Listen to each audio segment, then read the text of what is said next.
Bismillahirrahmanirrahim. Assalamualaikum warahmatullahi wabarakatuh. Alhamdulillah, hamdulillahi wa kafa. Wassalatu wassalamu ala al-mustafa wa ala alihi wa sahbihi wa man ihtada, amma ba'd. Alhamdulillah, bersyukur kita bertemu kembali dalam kesempatan kuliah online.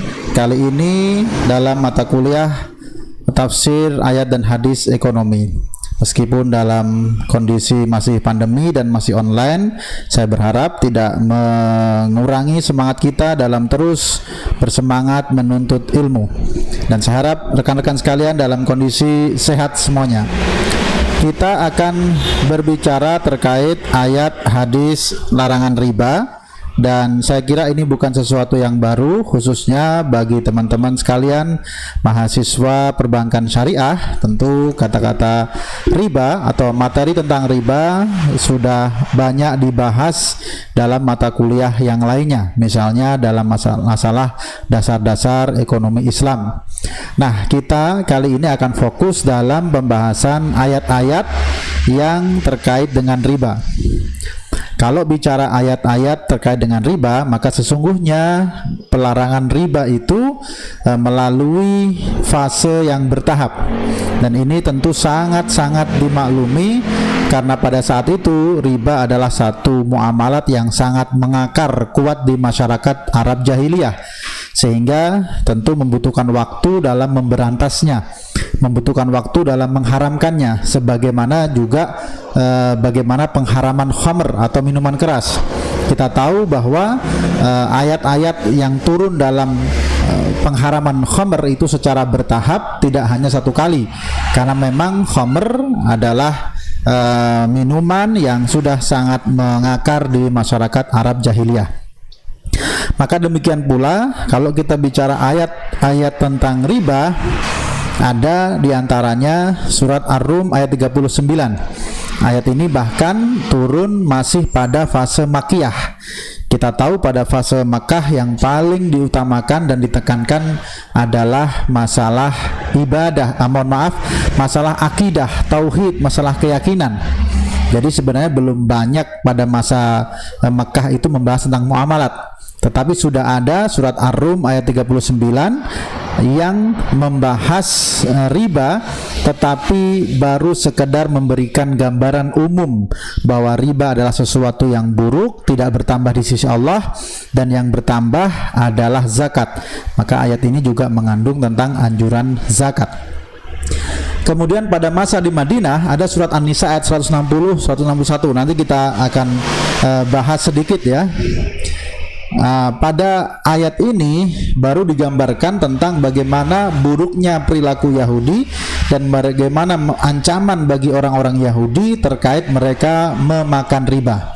Maka ini sebagai sebuah pemanasan ya, peringatan awal bagi kaum muslimin. Kemudian masuk ke surat Al-Imran 130 tentang pelarangan. Nah, ini kepada kaum muslimin dilarangnya riba, dan pada waktu itu masih dalam bentuk riba fahish, riba yang ad'afan mudha'afan, yang berlipat-lipat. Barulah pada surat Al-Baqarah 275 sampai 280 membahas lebih tuntas terkait pelarangan segala jenis riba, lebih tegas dan disertai dengan ancaman untuk para pelakunya.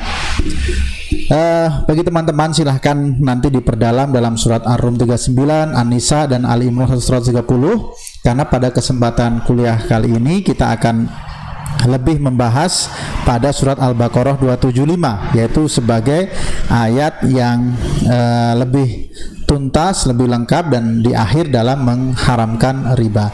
Tapi bisa kita lihat review sedikit ya, surat Ar-Rum ayat 39. Allah Subhanahu wa taala berfirman, "Wa ma ataitum mir riba liyarbu fi amwalin nas fala yarbu indallah." Di sini Allah Subhanahu wa taala memberikan perbandingan antara riba dan satu lagi adalah zakat. Riba seringkali dianggap bisa menambah pada harta manusia, bisa menambah kekayaan. Maka di sini dikatakan bahwa riba yang kamu berikan agar bertambah pada harta manusia itu, maka sesungguhnya riba itu tidak menambah apapun pada sisi Allah. Jadi ini merupakan satu gambaran, satu bocoran awal bahwa riba sejatinya sesuatu yang buruk.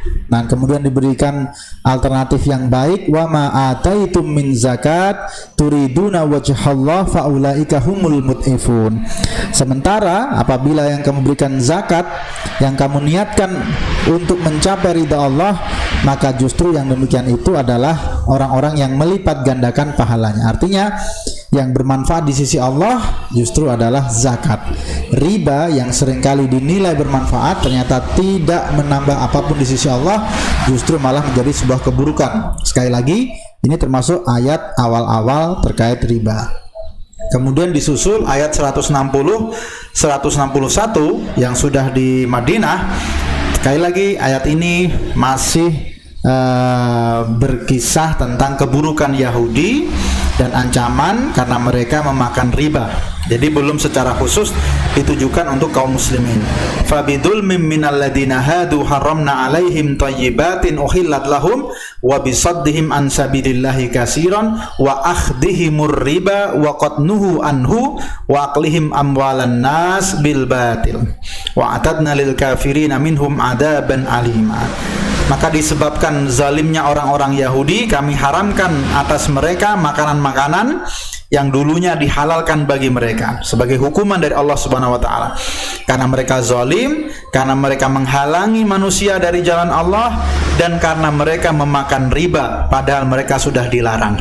Jadi ini merupakan satu pengingatan sekaligus pelajaran kepada kaum muslimin bahwa orang-orang Yahudi itu dihukum, dilaknat dan diancam dengan siksa yang pedih karena mereka memakan riba. Maka secara tidak langsung ini adalah peringatan awal bagi kaum muslimin untuk menjauhi riba. Maka datanglah peringatan itu dalam larangan tersebut dalam surat Al-Imran 130. Ya ayyuhalladzina amanu la ta'kulur riba at'afam mudha'afah wattaqullaha la'allakum tuflihun. Wahai orang-orang yang beriman, janganlah kamu memakan riba dengan berlipat ganda, dan bertakwalah kamu kepada Allah supaya kamu mendapat keberuntungan. Maka di sini barulah ada tentang pelarangan riba. Tetapi pelarangan riba di sini ada dua hal. Yang pertama adalah riba yang berlipat ganda, ad'afan mudha'afah. Ada yang mengatakan kenapa disebut ad'afan mudha'afah, berlipat ganda, karena memang pada waktu itu mewakili riba jenis inilah yang paling banyak ditransaksikan oleh masyarakat, yaitu riba fahish. Nah, tetapi bagaimana kalau ada yang mengatakan, oh kalau begitu riba yang hari ini, riba yang hanya pakai persentase 0, berarti tidak diharamkan? Maka tentu ini tidak tepat, salah. Karena apa? Karena di dalam surat berikutnya yang akan kita pelajari, surat Al-Baqarah 275 sampai 280, dijelaskan lebih tegas, lebih jelas tentang bagaimana haraman riba dengan segala jenisnya. Ini yang akan kita bahas ya pada kesempatan kali ini, yaitu bahaya dan larangan riba. A'udzubillahi minasyaitonirrajim.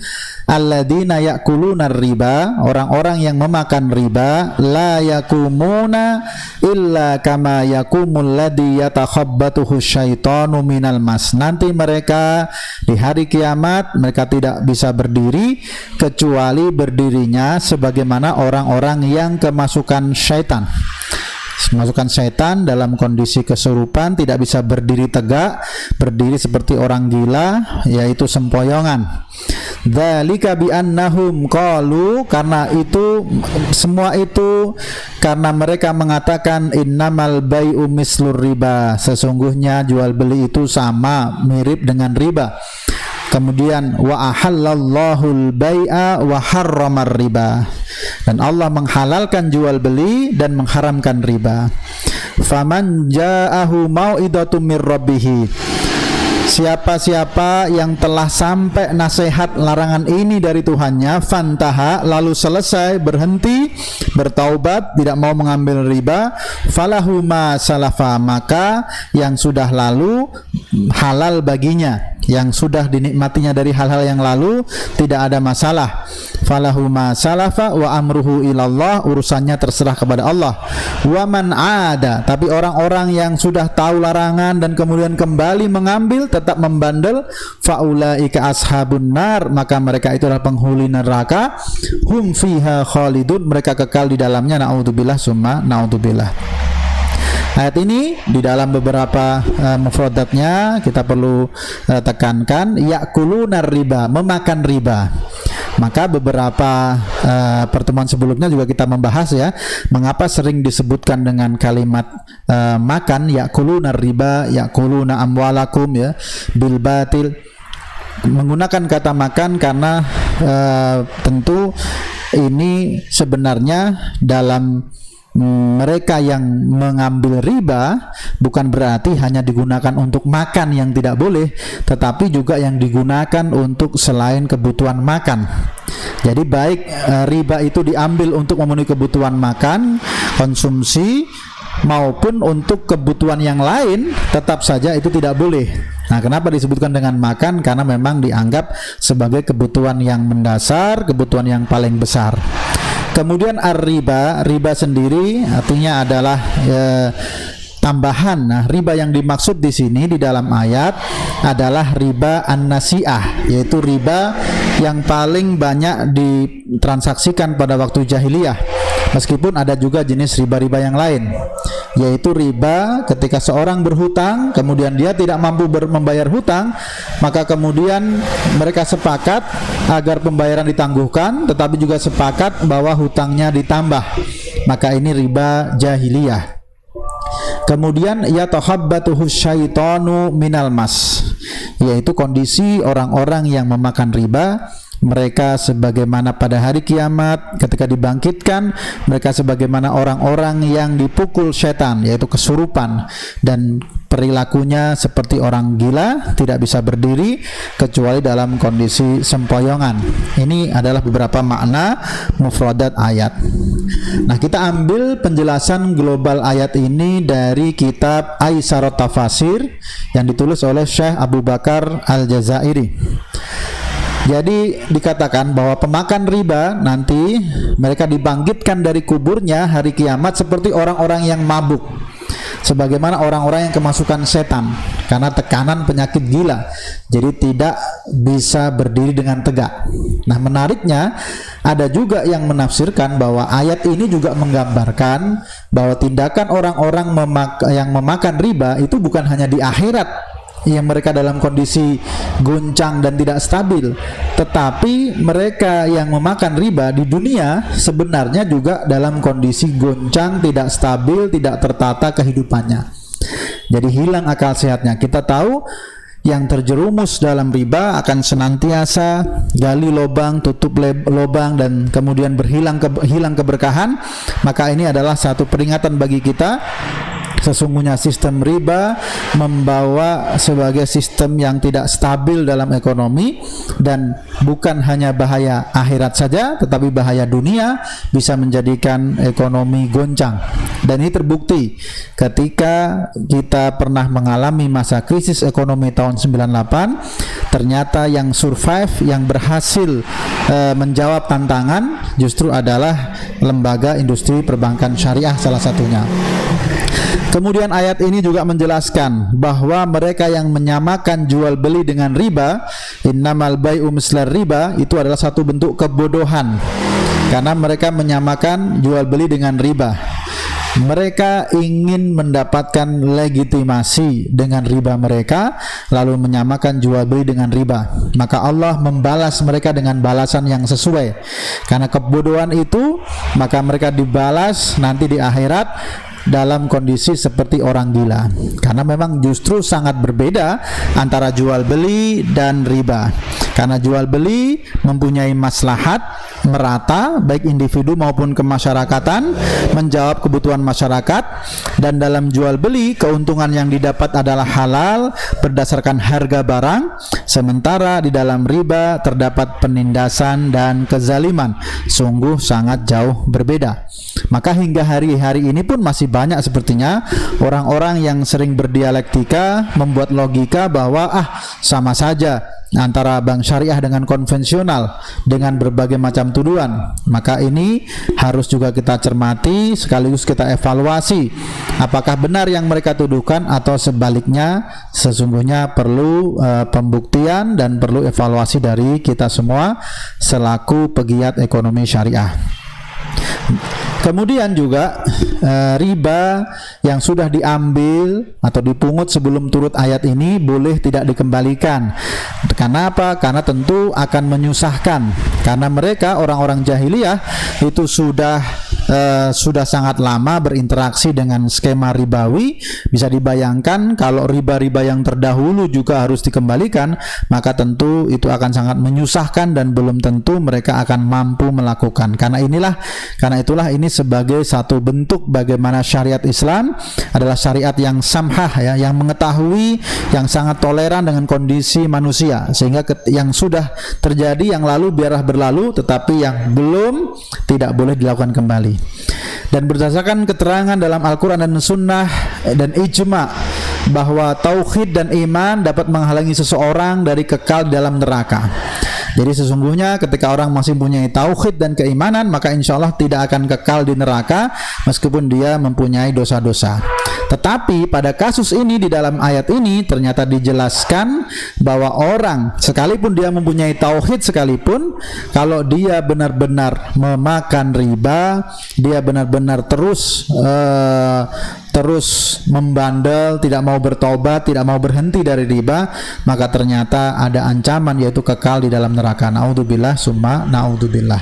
Jadi dari penjelasan ayat tadi, beberapa pelajaran bisa kita ambil dari ayat ini.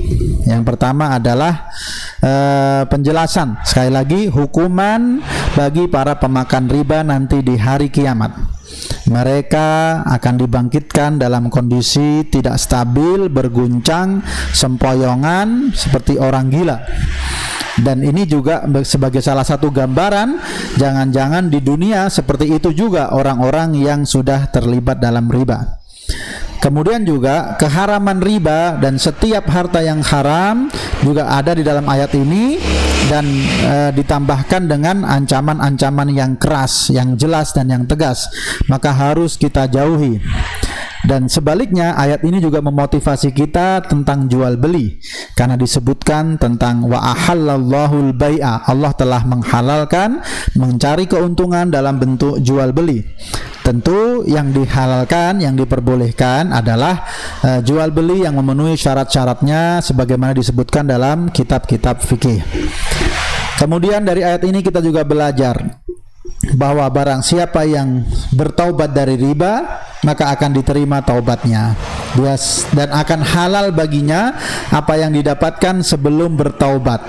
Jadi ketika dia pernah bertransaksi ribawi yang dahulu-dahulu, maka akan dihalalkan baginya, kemudian dengan syarat, ya, yang disebutkan pada ayat-ayat setelahnya. Nah, jadi memang ada nanti silahkan dikaji dan ditelaah ayat-ayat berikutnya, khususnya ayat 278 dan 279 tentang perintah untuk secara tegas menjauhi dan berhenti dari segala aktivitas ribawi. Silahkan bisa nanti dikaji lebih lanjut dan dibaca-baca secara mandiri. Karena mahasiswa tentu tidak boleh hanya mencukupkan dari apa yang diterima di perkuliahan, apa yang diberikan oleh dosennya, tidak boleh hanya cukup dari situ, tetapi harus mengeksplor, meneliti, menganalisa, membaca dari banyak referensi lainnya. Nah, kita lanjutkan bagian dari hadis Nabi, ancaman bagi seluruh stakeholder, semua pihak yang terlibat riba. Sebelumnya kita awali dengan satu renungan. Ada satu renungan dari Abu Hurairah, Rasulullah Shallallahu Alaihi Wasallam bersabda, "Ya'ti 'alan nasi zamanun ya'kuluna fihi riba." Akan datang satu masa di mana manusia banyak memakan riba. Ketika para sahabat bertanya, "Annasu kulluhum?" Apakah semua kena ya Rasulullah? Maka dikatakan oleh Rasulullah, "Man lam yakulhu minhum nalahu min gubarihi." Yang tidak memakannya pun secara langsung akan terkena debu-debu riba itu. Hadis riwayat Ahmad, Ibnu Majah, An-Nasai dan Abu Dawud. Rekan-rekan mahasiswa sekalian, jadi hadis ini adalah satu proyeksi dari Rasulullah SAW. Beliau diberikan taufik, diberikan wahyu, diberikan ilham, sehingga mengetahui bahwa memang riba akan mendominasi sistem keuangan, dan ini sudah beliau prediksikan melalui hadis ini. Dan artinya apa? Saat ini kita bisa lihat bagaimana kalau kita lihat ekonomi syariah yang disebut dengan aset seluruh ekonomi syariah, atau kita mudahkan saja perbankan syariah, itu tidak jauh-jauh dari angka 5-6% saja dari seluruh transaksi, dari seluruh aset perbankan yang lainnya. Maka kita hanya 5 atau 6%. Ini menunjukkan apa? Sistem-sistem yang lainnya berarti didominasi dengan sistem konvensional yang sangat erat dengan sistem ribawi. Maka betul kalau yang disampaikan Rasulullah SAW hari ini itu sebenarnya sudah terjadi, di mana kita yang hanya 5-6% ini tentu sangat susah menghindari segala hal yang berupa efek-efek dari dominasi sistem ekonomi ribawi konvensional. Tetapi bukan berarti kita kemudian putus asa. Tidak boleh kemudian kita merasa bahwa merasa sia-sia dalam usaha, tidak boleh. Juga tidak boleh kita merasa tidak ada harapan, juga tidak boleh. Kita harus optimis bahwa ini menunjukkan bahwa kita harus lebih berhati-hati dalam aneka transaksi profesi agar kita tidak sebagaimana disebutkan dalam hadis ini, yaitu terkena debunya. Nah, hadis yang akan kita pelajari adalah hadis tentang betapa laknat terhadap seluruh yang terkait dengan riba, transaksi ribawi. La'ana Rasulullah sallallahu alaihi wasallam. Dan hadis dari Jabir di mana Rasulullah sallallahu alaihi wasallam melaknat akilar riba, yaitu pemakan riba, rentenirnya akilar riba, wa mukilahu, yang menyetorkan atau yang memberikan riba itu, wa katibahu, yang menuliskan transaksi riba tersebut, wa syahidaihi, dan juga dua saksinya. Beliau mengatakan hum sawa, artinya mereka semua sama di dalam masalah dosa. Hadis riwayat Muslim. Naudzubillah summa naudzubillah. Imam Nawawi, kita tahu kalau ada hadis Muslim tentu beliau mensyarah ya, karena Imam Nawawi penulis kitab Riyadhus Shalihin, kitab hadis Arba'in yang terkenal itu, beliau juga menuliskan syarah Sahih Muslim. Beliau menegaskan dalam hadis ini ada penegasan tentang haramnya menjadi pencatat transaksi riba dan menjadi saksi atas transaksi tersebut. Jadi ini juga mempunyai faedah haramnya tolong menolong dalam kebatilan. Nah, kita langsung ambil bagaimana pelajaran dari hadis ini. Yang pertama, pelaku riba disebutkan di sini dengan kalimat dilaknat, terlaknat oleh Rasulullah sallallahu alaihi wasallam. Kalimat laknat tentu bukan sesuatu yang biasa. Ini menunjukkan bahwa riba adalah dosa besar, dan memang riba termasuk dosa besar. Dan termasuk juga 7 sab'ul mubiqat, 7 perkara yang membinasakan sebagaimana disebutkan dalam hadis Sahih Bukhari Muslim. Kalau mau tahu 6 yang lainnya, silahkan teman-teman mahasiswa cari dengan kata kunci apa sih 7 perkara atau 7 dosa yang membinasakan, di mana salah satunya adalah memakan riba. Kemudian yang disebut terlaknat ini adalah pemakan segala jenis riba atau berbagai macam riba. Baik, jadi keharaman ini berlaku pada seluruh jenis riba. Baik riba yang dikenal pada masa dulu seperti ada riba qard, ada riba nasiah, ada riba duyun, ada riba fadl, maupun riba yang hari ini muncul dalam aneka transaksi modern hari ini. Nah, apa saja? Apa itu riba qard, riba nasiah, riba duyun, riba fadl? Tentu teman-teman harus kembali mengingatnya dan mencarinya. Begitu pula kita juga harus tahu apa sih aneka transaksi dan profesi di hari ini dalam zaman modern ini yang ternyata juga sangat erat kaitannya dengan riba. Karena apa? Jangan-jangan kemudian kita masih menggunakan transaksi atau profesi seperti itu yang menjadikan kita juga ikut terlaknat. Naudzubillah summa naudzubillah. Kemudian yang diharamkan terkait riba ini adalah bukan hanya pemakan riba. Tentu pemakan riba sebagai pihak yang paling banyak mendapatkan keuntungan, yaitu yang menikmati dari keuntungan riba, bukan hanya satu pihak saja. Jadi pemakan riba kalau hari ini mungkin identik dengan rentenir, lembaga keuangan konvensional, bank konvensional dan seterusnya. Tetapi juga pemberi riba, yaitu nasabahnya, customernya, anggota koperasi konvensional yang mereka menyetorkan riba juga terkena laknatnya. Saksi dalam akad, jika menggunakan saksi maka yang menyaksikan itu dianggap juga menyetujui, berarti juga termasuk terlaknat. Dan bahkan pencatat transaksi, yang mencatat transaksi entah itu bendahara, entah itu notaris, entah itu staf keuangan, entah itu akuntan, ketika dia mencatat secara langsung maka dia juga mendapatkan laknat yang sama. Naudzubillah summa naudzubillah. Sehingga walhasil bahwa yang disebut dengan yang terlaknat dalam masalah riba sebenarnya tidak terkait dengan profesi tertentu saja, tetapi juga bisa jadi orang biasa tetapi dia melakukan kaitannya dengan riba seperti menyaksikan, maka ini juga bisa mendapatkan laknatnya. Kemudian di dalam hadis ini juga disebutkan tentang larangan baik kita menyetujui atau membantu dalam segala bentuk dosa dan kemaksiatan, baik secara langsung maupun tidak langsung. Karena kita tahu seorang mukmin harus berupaya merubah kalau ada kemungkaran. Man ra'a minkum munkara falyughayyiru biyadihi. Kalau memungkinkan dengan tangannya. Kalau tidak mampu maka dengan lisannya, kalau tidak mampu minimal dalam hati yang disebut selemah-lemah iman. Maka demikian pula bukan hanya dalam masalah riba, dalam masalah dosa, kemaksiatan yang beraneka ragam, seorang mukmin harus menjauhi.